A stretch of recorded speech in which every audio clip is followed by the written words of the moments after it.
গল্পের নাম অনুভবে তুমি, পর্ব সংখ্যা 16। লেখা মোম তাহিনা জান্নাত মোম। বধূর সাথে বসে আছে অতসী, লাল বেনারসি পরে একদম লাল টুকটুকে একটা বউ। একবার তাকালে কেউ আর চোখ ফেরাতে পারছে না, তবে চোখে মুখে তার ভীষণ আতঙ্ক, বুকটা শুধু ধড়ফড় করছে। আজ কী হবে কে জানে।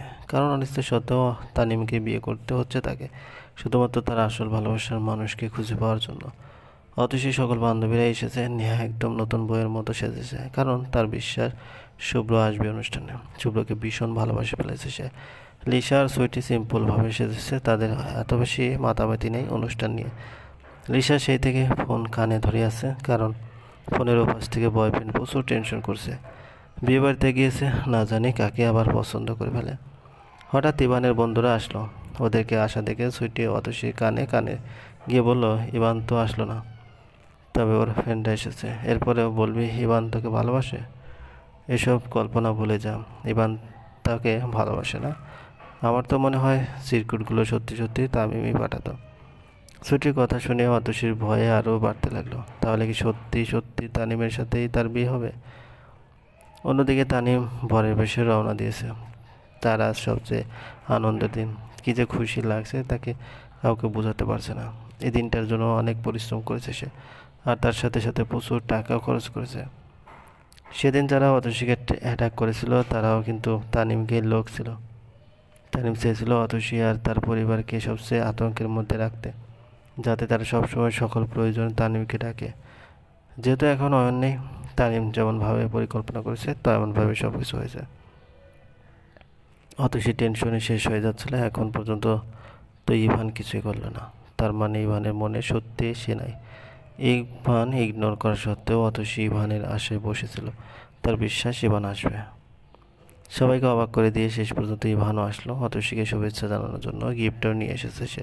ইভানকে দেখা মাত্র নীরয় বলল, দোস্ত তুই শেষ পর্যন্ত তাহলে আসলি? ইভান সেই কথা শুনে হেসে হেসে বলল, আসতে হলো, তোরা সবাই এসেছিস, কি আর করার। তা না হলে অতসী ভাববে গিফট দেওয়ার ভয়ে আসেনি। আচ্ছা বাদ দে, নতুন বউ কই, দেখা করি একটু, বেশি দেরি করবো না আমি। এই বলে ইভান অতসীর রুমে প্রবেশ করলো।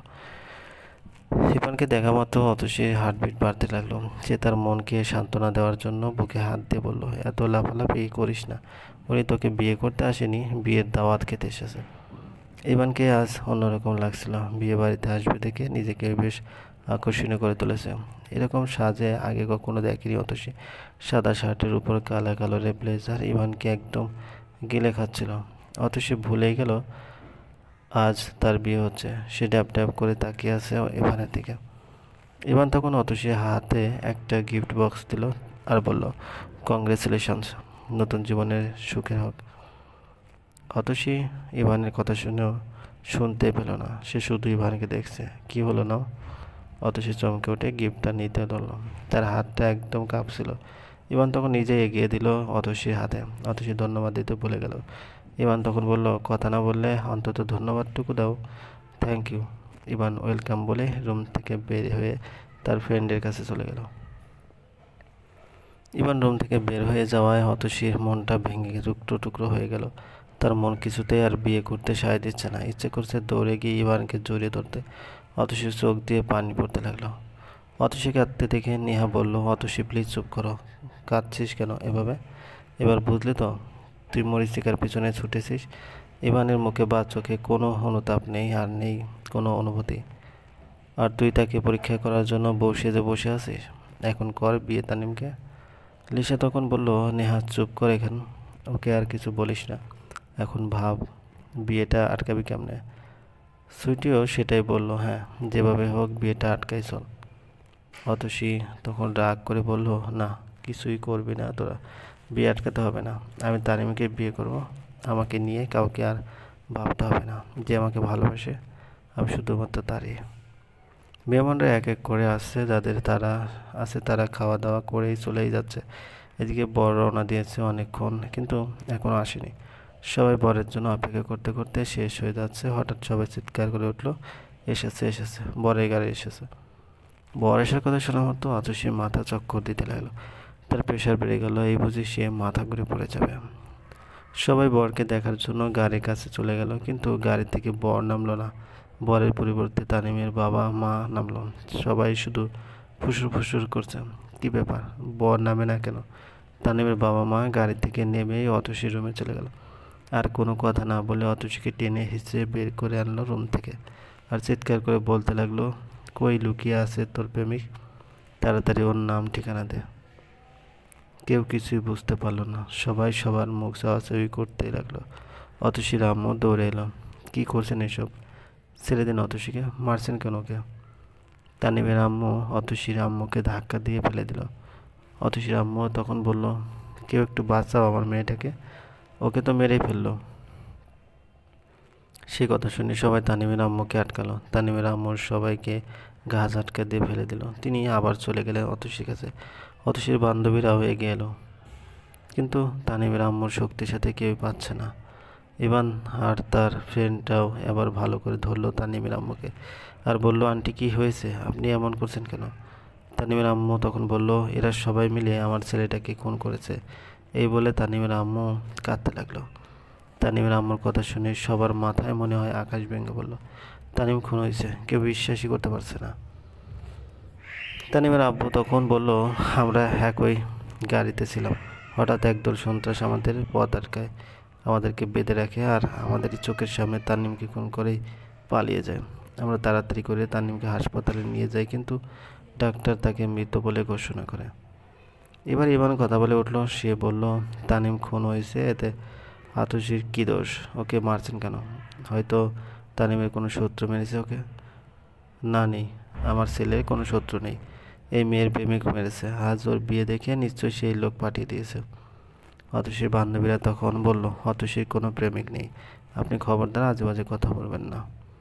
চুপ, তোরা চুপ থাক, মিথ্যাবাদী দল, তোদের সবাইকে আজ আমি পুলিশে দেব। ওর যদি প্রেমিক নাই থাকে তাহলে ও বিয়েতে রাজি ছিল না কেন?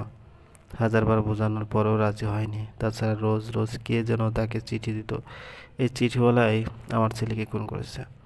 তানিমের আম্মুর কথা শুনে সবাই পরিষ্কার বোঝা গেল যে চিরকুটগুলো তানিম পাঠাতো না, সেই চিরকুটগুলোকে নিজের নামে চালিয়ে অতসীকে প্রেমের ফাঁদে ফেলাইতে চাইছিল।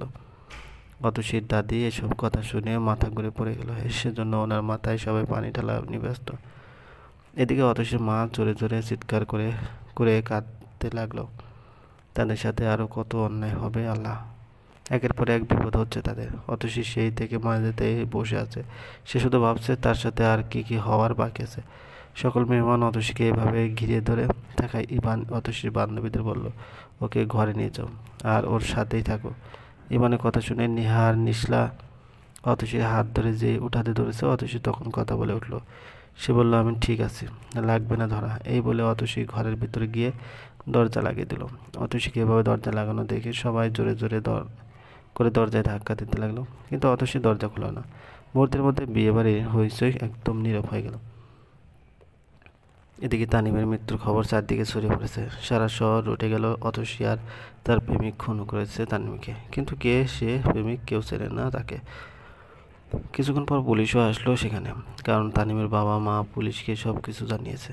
পুলিশকে দেখা মাত্র ইভান আর তার বন্ধুরা এগিয়ে গেল।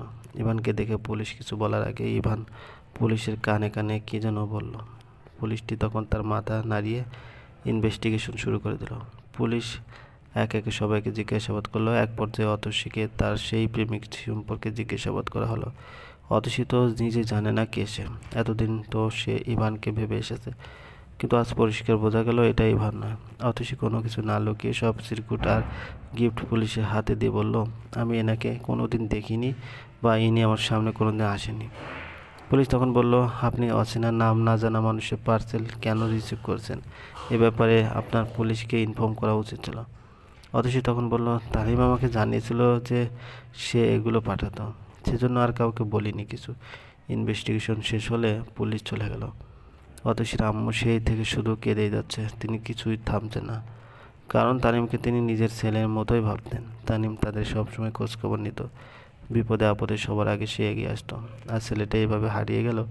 অতসীর মা এবার অতসীর কাছে গিয়ে বলল, সত্যি করে বলতো আমায়, সত্যি তুই তাকে চিনিস না? অতসী তার মায়ের কথা শুনে চুপ করে রইল, কারণ এই এক প্রশ্নের উত্তর দিতে দিতে সে ক্লান্ত। অতসীর মা তখন বলল, কথা কস না কেন, চুপ করে থাকলে তো সবাই এটাই সত্য ভাববে। এই বলে অতসীর কানে কপালে চড় দিতে লাগলো। ইভান তখন এগিয়ে এসে বলল, আন্টি থামুন এবার, আর ওকে কোনো প্রশ্ন করেন না। ও যথেষ্ট কষ্ট পেয়েছে। আপনি ওর মা হয়েও যদি এভাবে পুলিশদের মতো জেরা করেন তাহলে ও তো একদম ভেঙে পড়বে। সবাই যে যার রুমে চলে যান প্লিজ। অনেক রাত হয়েছে, পুলিশ তো সব কিছু শুনেই গেল। এখন যা করার ওনারাই করবে। ইভানকে এতক্ষণ খেয়াল করেনি অতসীর আম্মু। তিনি তখন বললেন, তুমি কে বাবা? তোমাকে তো চিনলাম না। ইভান কি উত্তর দেবে বুঝতে পারছিলেন না কিছু। চলবে।